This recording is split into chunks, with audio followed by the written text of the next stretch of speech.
Amen. So mga kapatid, bago na ang MR natin.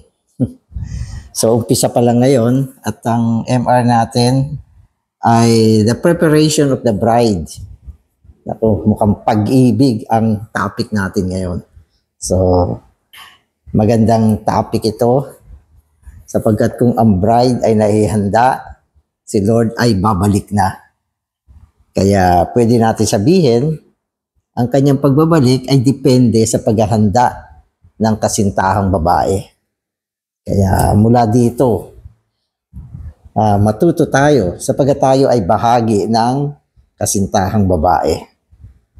At meron tayong, bagamat ito ay corporate, pero malaki ang ating responsibilidad dito bilang mga believer. Ang paghahanda ng bawat isa ay bubuo sa paghahanda ng sama-sama. Kung walang paghahanda ng mga individual na believer, walang sama-samang kasintahang babae na mahahanda. Kaya importante sa atin ito. Amen. So pupunta na ako sa ating mga Bible verses. Ang schedule natin ay week 1, day 1. Matthew 25:6. But at midnight there was a cry, "Behold, the bridegroom, go forth to meet him." Tignan nyo, linaw dito. Sino itong bridegroom? Ang bridegroom ay walang iba kundi si Kristo mismo. Si Kristo ang kasintahang lalaki. At ano ba itong binasa natin verse? Mula sa Matthew 25:6. Na biglang dadating. Bigla siyang dadating. At sa kanyang pagdating, sabi rito, salubungin siya. Amen. So, go forth to meet him. Sana kasama tayong lahat na sasalubong sa kanya. Alam niyo kasi yung term na wife, di ba? Ang wife kasi, ito yung asawang babae ni Kristo na binubuo ng lahat ng mga believer mula sa lumang tipan hanggang sa bagong tipan. So, kumpleto yan. Yan ay wife na siyang bubuo sa bagong Jerusalem. Pero ito naman bride, kasintahang babae, ay para sa kasalan. Sa kasalan, hindi lahat nandyan. Sa pagiging asawa, pagpapasok doon ng bagong Jerusalem, lahat nandun. Kaya, kailangan maintindihan natin na itong bride, ito ay tumutukoy sa mga mandaraig. Mandaraig ka dapat para ikaw ay maging bahagi ng kasintahang babae. At magkaroon ka ng bahagi sa kasalan. Sabagat kung hindi, mawawala ang ating bahagi dito sa darating na kasalan. At maghihintay pa tayo ng 1,000 taon para masama naman tayo sa napasukdol na asawang babae. At yan ay walang iba kundi ang darating na bagong Jerusalem. Kaya mahalaga sa atin itong paghahanda sa kasintahang babae. Sa 2 Corinthians 11:2, "For I am jealous over you with the jealousy of God. For I betrothed you to one husband, to present you as a pure virgin to Christ." So pansinin natin yung sinabi rito. I betrothed you to one husband. At syempre, ito ay ang Panginoon. Tayo ay ipinagkasundo sa isang asawang lalaki.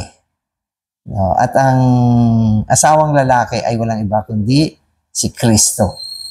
At ang qualification dito, yung isa na pinagkasundo, dapat pure virgin. Ibig sabihin, hindi siya napahamak. Ang kanyang kadalisayan ay hindi napahamak. Kaya bilang mga believer, isa sa mga paghahanda natin ay ang ingatan na hindi tayo mapahamak. Lalo ang mundo ngayon. Ang mundo, ipapahamak ka niya. Ikaw ay madidefile, madudungisan. Mawawala ang kasariwaan natin bilang isang pure virgin. So magbasa na tayo. In 1 Corinthians 2:9, Paul says, "Things which eye has not seen, and ear has not heard, and which should not come up in man's heart, things which God has prepared for those who love Him. Amen. So, ang taas ng qualification ng sinasabi rito. To those who love Him. Ito yung natatanging qualification. No? Upang maabot natin ang mga sikreto, ang mga bagay na hindi natin inaasahan. Sabi rito, eyes have not seen, hindi nakita ng mata mo. Siyempre, surprise yan. Hindi sa hindi nakita ng mata mo, hindi mo akalain. Yun ang ibig sabihin nito. And ear has not heard. Hindi nadinig ng tenga mo, hindi nakita ng mata mo, hindi narinig ng tenga mo. Okay? Mga bagay na hindi pumasok sa puso ng tao. Hindi nakita, hindi narinig, hindi naabot ng ating puso. Pero mga bagay ito na inihanda ng Panginoon doon sa mga umiibig sa Kanya. Kaya sorpresa ito. Ano ba ito? Sigurado mga bagay na kamangha-mangha ito. Na hindi natin akalain. Ngayon, meron tayong ministry. Maaaring yung mga bagay na nakalaan para sa mga umiibig sa Panginoon. Hindi rin nabanggit ng ministeryo. O baka hindi rin nabanggit sa Biblia. Ano yan? Wow! Ano ba gayan?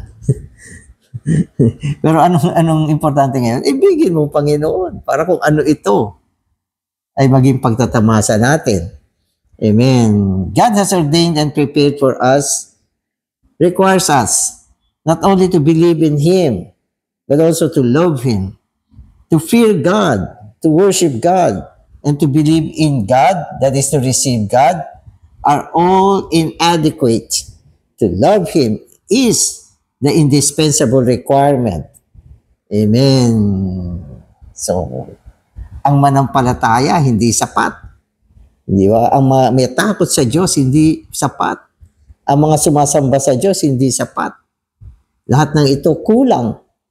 No? At ang isang qualification, okay, na pwede natin sabihin, kukumpleto at pinakamataas ay ang ibigin ang Panginoon. Kaya dito sa sinasabi nga, dito sa topic na ito, ang pinaka-unique, okay, na pinag-uusapan ay ang ibigin ng Panginoon. Kasi ano siya romantic story to Pag sinasabi natin sa mga pangromansang kasaysayan, pag-ibig ang sentro dyan. At yan ang pinaka-sentro sa romantikong relasyon, pag-iibigan. Amen. At hindi mo kayang palitan to. Indispensable to. So to love God means to set our entire being, spirit, soul, and body with the heart, soul, mind, and strength. Sabi yan sa Mark 12:30. Ibigin mo ang Diyos ng buong puso, buong lakas, buong kaluluwa, buong kaisipan, buo lahat. Ibig sabihin kasama ang ating buong katauhan. Ang lakas, physical, hindi lang yan emotional. Kaya ibigin mo ang Panginoon. Buong kaluluwa, kaisipan, damdamin. At pagpapasya mo, lahat ng ito ay bumubuo sa pag-ibig natin sa Panginoon. At sinasabi niya lagi yung salitang buo. Buong puso, buong kaluluwa, buong lakas, di ba? Buong, kung buong puwersa ng kung anong meron ka, lahat buo. At binabanggit yung buong katauhan natin.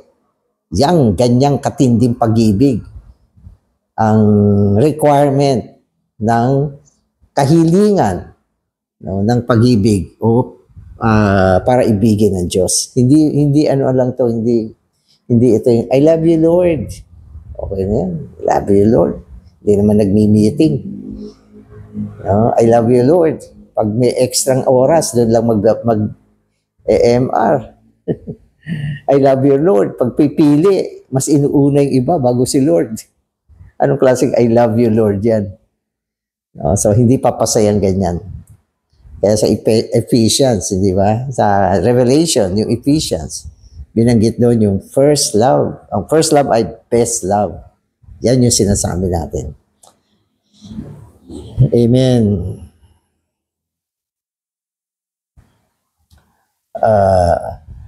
To love God means to set our entire being, spirit, soul, and body with the heart, soul, mind, and strength. So, binasa ko na to.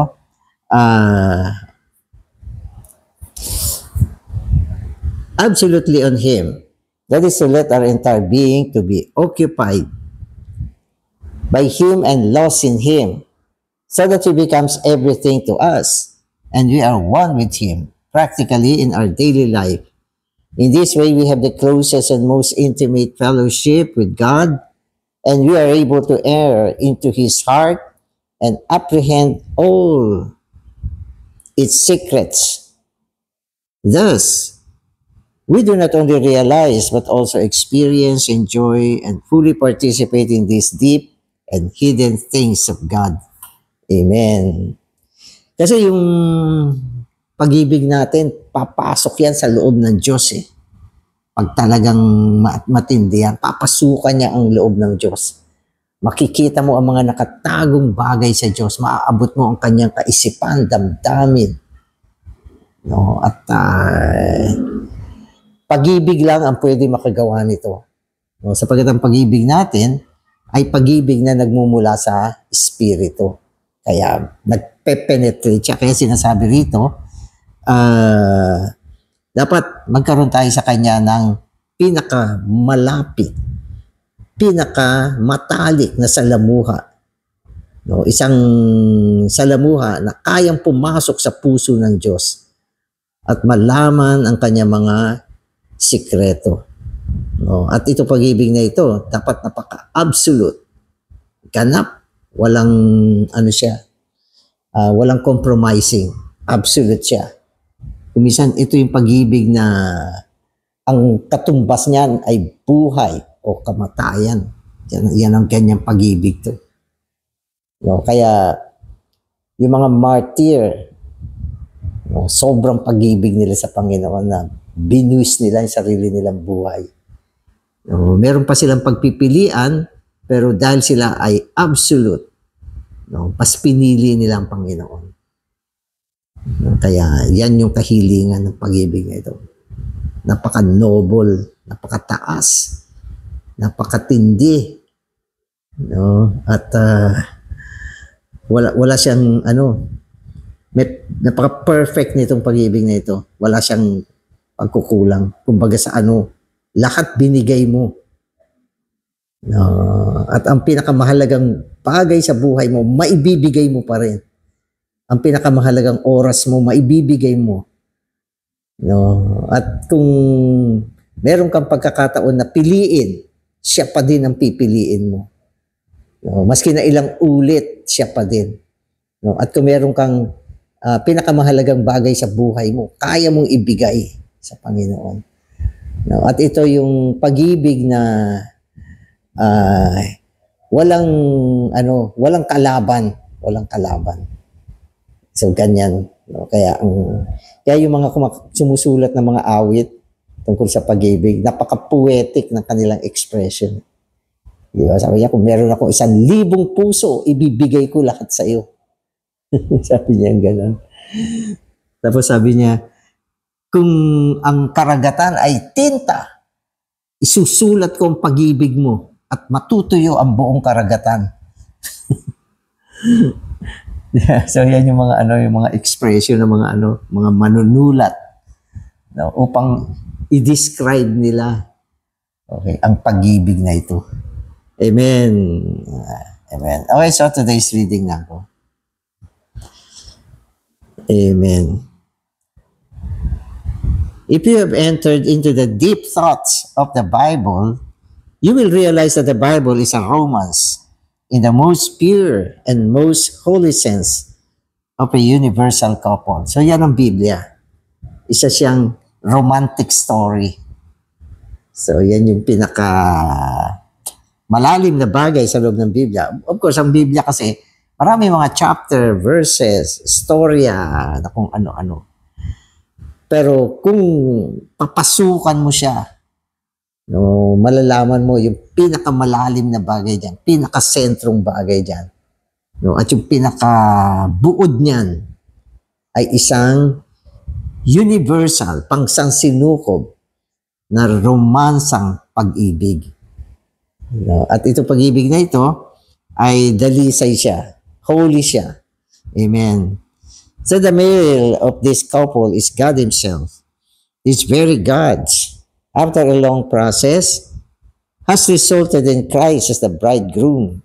So dito sa universal couple, pansansinukob na mag-asawa, yung lalaki dito ay walang iba kundi ang Diyos na dumaan sa proseso, okay, at sa kahuli-hulihan, siya ay walang iba kundi si Kristo mismo. Amen. So yan yung male dito sa couple na ito.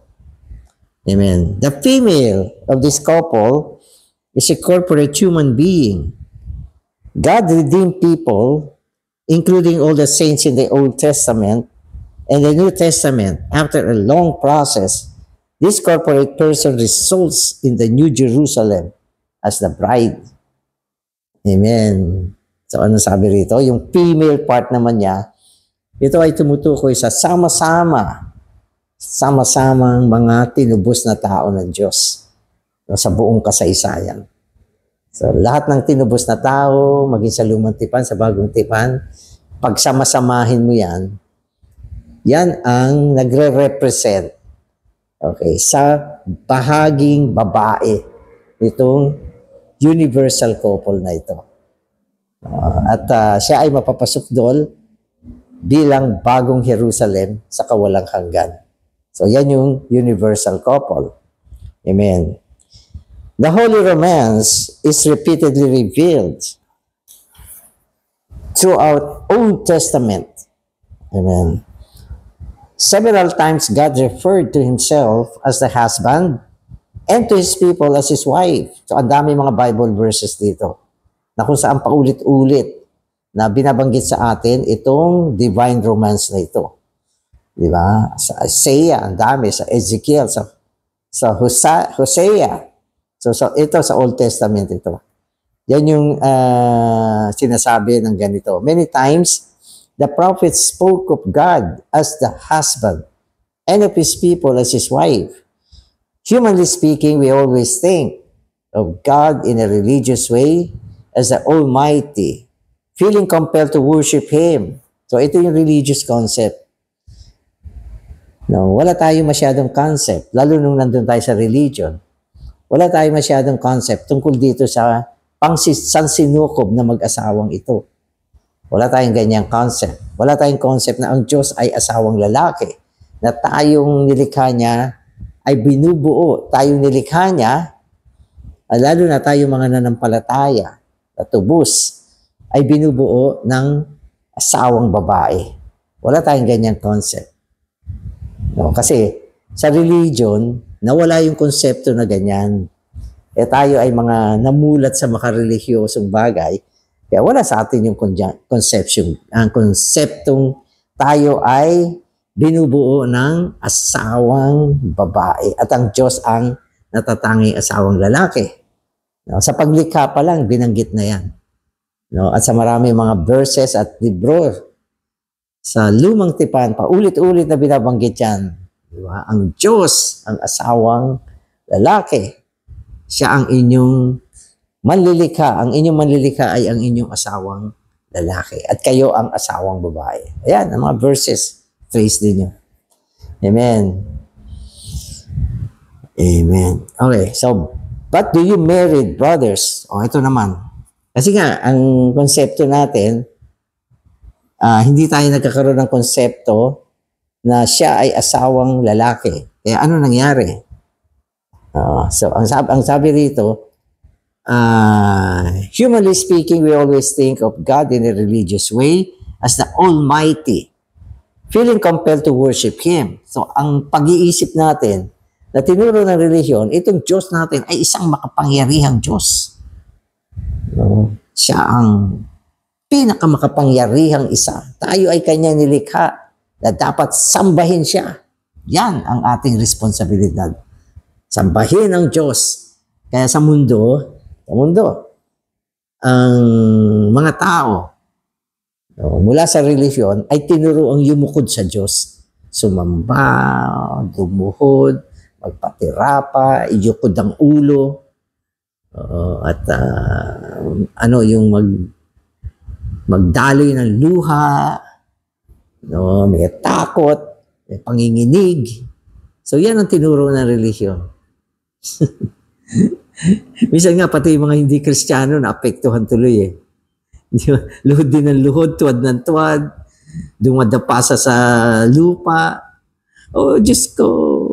So, yun yung konsepto. Saan mo natutuhan yan? Sa relihiyon. Ay, hindi lang ganun. Lumalakad pa ng paluhod. Meron pang lumuluhod sa asin. Para sambahin itong Diyos na ito. At merong iba, kung ano-anong ginagawa. Nagpa-practice ng asceticismo. Pinahihirapan ng sarili upang ipakita sa Diyos na ikaw, Diyos, ay dakila. Ikaw lang ang sasambahin ko. Mali ba yan? Meron din ganyang konsepto sa Biblia. Hindi naman wala. Pero hindi yan ang topic natin. Ang topic natin ay paghahanda sa kasintahang babae. Mas matindi ito. Amen. O ito, halimbawa. But do you married brothers married brothers, so kinakausap niya rito yung mga married brothers, kayong mga may sawang lalaki, do you expect this from your wives? Kasi yung concept dito ay sambahin ng Diyos. Mag-asawa sila eh. O halimbawa tayo, mga lalaki may asawa. Okay. Ito ba ang inaasahan mo sa asawang pinakasalan mo? Sambahin ka? Umanap ka ng asawa mo para magkaroon ka ng mananamba? Meron ka bang ganyang konsepto? Wala akong ganyang konsepto. hindi ko gusto sambahin ako maski nino. Huwag niyo akong sasambahin. Ayoko yan. At maski sa pagkuha ng isang asawang babae, sabihin man natin, sa posisyon, yung asawang lalaki, ang ulo ng asawang babae. Pero hindi pa din pwede sambahin. Huwag niyo utusan yung mga asawa niyo sambahin kayo.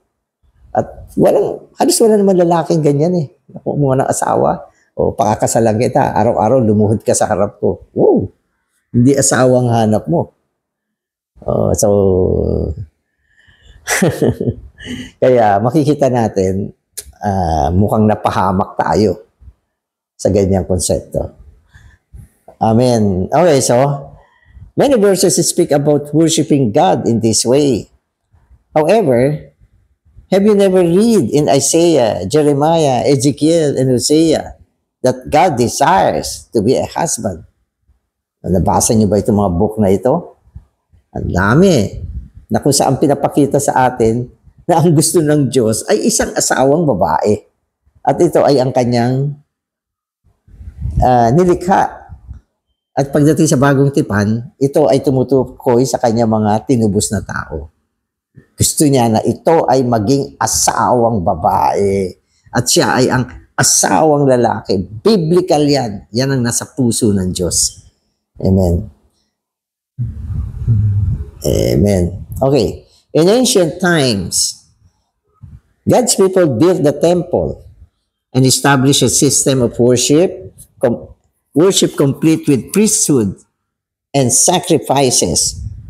Okay. So, yan yung in-establish naman ng Diyos sa lumang tipan. Lalo na nung naitayo na yung templo. Ano nangyari? Naitayo na yung templo, so inutusan ng Diyos ang kanyang mga bayan. Gumawa ng paraan ng pagsamba. At ito sa pamamagitan ng mga offerings. Di ba? Kaya busy-busy sila lagi. Katay ng mga mga hayop. Offering, sinusunog, pinapasamyo sa Diyos. Yan yung mga busy lagi. Katay. Sunog. Yan, offering, sacrifices. So, yan ang naging buhay nila. Okay. Pero ito, sabi niya, One day, God intervened and spoke through Isaiah saying, I am tired of this. Kasawa na to. Diyos, pauso ko yung pauso. Kasawa, laging mga yan, patay ng mga bulok, mga baka, tupa, yan, araw-araw, para silang ano. So sabi ng Diyos kasi, I am tired of this. Nasasawa na ako dito. Amen. I am tired of this. I am weary with your sacrifices. Ano na, sawa na siya, pagod na siyang makita yung mga bagay dito. I want you to love me. Amen.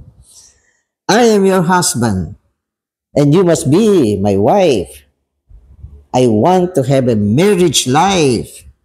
I am lonely. I need you, my chosen people, to be my wife. O, ano masasabi niyo dyan? Oo, may mga ganyan na una, ginagawa nila. Oo, pero hindi na nakatiis ang Diyos, sabi niya. Pagod na ako makita to, sa awa na ako. Ang hinahanap ko talaga ay asawa. Gusto ko magkaroon ng isang married life. Married life. Kaya nga tignan ninyo, pansinin nyo, ang isang normal na lalaki, bigay mo sa kanya lahat. Lahat ng kayamanan, maski na anong bagay, o magliwaliw ka, gusto mo magbisyo ka, para sumaya yung buhay mo. Gawin mo lahat yan. Pero isang araw, mapapagod siya. At mararamdaman niya sa kaibuturan niya. Kailangan ko na isang asawa. Gusto ko na isang asawa na mamahalin ko at mamahalin din ako. At gusto kong magkaroon ng isang buhay may asawa. Dadating ang panahon, yun ang kanyang hahanapin. Kasi yung feeling na yan, okay, ay feeling ng Diyos na nilagay ng Diyos sa tao upang maintindihan niya ang Diyos. Upang madama niya ang pangangailangan ng Diyos. Kaya ang ganitong longing na isang lalaki, no, para sa isang asawang babae, okay, ay isang damdamin na nanggaling sa Diyos at damdamin mismo ng Diyos. Kaya sabihin mo isang araw, sawa na ako sa pera. Dami-dami. Sawa na ako sa mga kotse, sa bahay, sa mga ano. Ayoko na nito. Sasabihin mo yan. Ngayon, hindi mo lang kasi, wala ka lang pera, kaya hindi mo natikman yan. Pero kung sakali, may mga taong ganyan, diba? May mga narinig akong kwento, mga mayayaman, na talagang naghahanap ng kaluguran sa buhay nila. Pero hindi nila natagpuan ng Panginoon. Sapagkat ang Panginoon ang tunay na asawa natin. Ganun din ang isang babae. Nilikha siya upang maghanap ng magmamahal sa kanya. No? At yun naman ang pinaka-normal na dapat damdamin natin sa Panginoon. Wow! Kaya importante to. No? Kaya itong MR natin, binubuksan niya. Okay, ang isang mahalagang bagay na kailangan makita natin at maintindihan natin tungkol sa ating Diyos. Ano yan? Sa inyo, yan yung sabi ng Biblia. Your maker is your husband. Ang inyong manlilikha, ang inyong asawang lalaki. At pagkaraan ng isang panahon, itong manlilikha na proseso. Okay, at siya ay walang iba kundi si Kristo ngayon. At sinabi ni Paul, ipinagkasundo ko kayo. Okay, sa isang asawang lalaki na walang iba kundi si Kristo. Kung mabubuksan natin ang ating damdamin, ang ating pag-iisip, ang ating pangunawa sa bagay na ito, mag-iiba yung Christian life natin. Mag-iiba siya. Hindi na siya yung, oh, Diyos ko. Hindi na siya, Diyos ko. Maawa ka sa akin, Panginoon. Oh, Panginoon, napakadakila. Hindi na siya ganyan.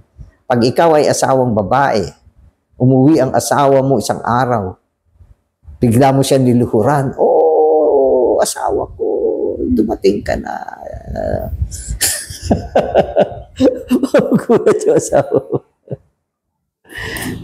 Amen. Okay, so, amen. Okay, so, babasahin ko na, tutuloy ko na. Song of Songs is more than a romance. It is a fantastic romance. It speaks of two people who fall in love. In Song of Songs, we find a woman falling in love with a man, saying, "Oh, that he might kiss me with the kisses of his mouth. I am thirsty for this." So yan yung pinaka-romantic na book sa Biblia. Song of Songs. Sabi niya, halikan mo ako ng halik ng kanyang mga bibig. Di ba? Yan yung sinasabi nito. Ito ay isang paglalarawan ng pag-iibigan. Sa pagitan. Okay. Ni Kristo at ng Ecclesia. So yan yung Romans. Ano pa? I am thirsty for this. Immediately, her beloved is at hand, and the pronoun changes from he to you. So pagkasabi nito, biglang nagbago. Basahin yung Book of Romans. Okay, dumating yung beloved, yung minamahal niya. At pagkatapos, yung panghalip na siya ay naging you. Siya, naging ikaw. Pakinggan nyo, your name is sweet and your love is better than wine. Amen. Diba? So, tingnan yung mga expression na romantic. Diba? Your name is so sweet. Alam mo, sa mga nagmamahalan, yung kanilang pangalan, ang pinakamatamis, ang kanilang pag-ibig, okay, ay mas mabuti pa kaysa sa alak. Amen. Draw me. Amen. Draw me. Kanina ba sasabihin yan, draw me, batakin mo ako. Hindi ba sa dalawa nagmamahalan, batakin mo ako. Ibig sabihin, kunin mo ko. Yun yung inaasam ng partner. Show me, okay, my beloved,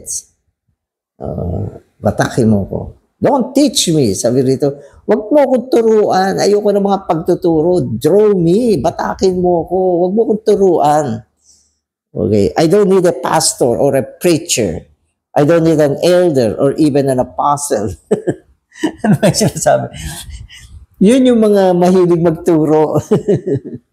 In a sense, ha? Oo. Ano ba ikaw ay isang asawang lalaki. Dumating ka sa bahay.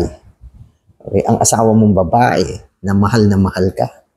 Anong binibigay mo? Tinuturuan mo lagi. Ikaw na asawang babae.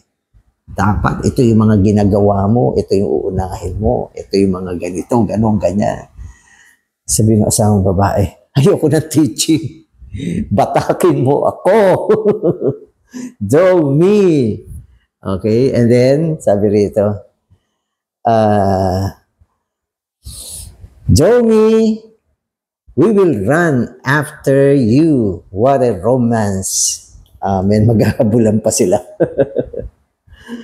Amen. So mga kapatid, kumusta yung anyong relasyon sa Panginoon? Romantic story ba? O mga kasaysayan ng pananakot? O takot na takot? O kasaysayan palagi ng busy-busy? Daming ginagawa, daming activity. Halt! Ibig sabihin, huminto ka na muna. Bumaling ka sa Panginoon. Diba? Ipadama mo ang pag-ibig mo sa Panginoon. Alisin mo lahat ng bagay na nakakahadlang upang siya ay mahalin natin ng unang pag-ibig. Amen. Kaya ano bang message to? Ano nire-recover dito? Relasyon ang nire-recover dito. Relasyon ng pag-iibigan, isang romantikong relasyon sa pagitan natin at ng Diyos. Diba? Gumising ka ng umaga, Panginoong Jesus. Diba? Nag-aalab yung pag-ibig mo sa Panginoon. So gusto mo siyang makasalamuha. Damang-dama mo na talagang ikaw ay nasa presensya ng Panginoon. At minsan ayaw mo nang umalis. Amen. So, yan ang mga topic natin. So, sana makapasok tayo. Mapalaya tayo mula sa mga makarelihiosong konsepto tungo sa relasyon, okay, ng isang lalaki at babae nag-iibigan. Ito ang romantic story, no, sa pagitan ng Diyos at ng kanyang mga taong pinili, tinubos, hinugasan upang maging kapareha niya. Amen.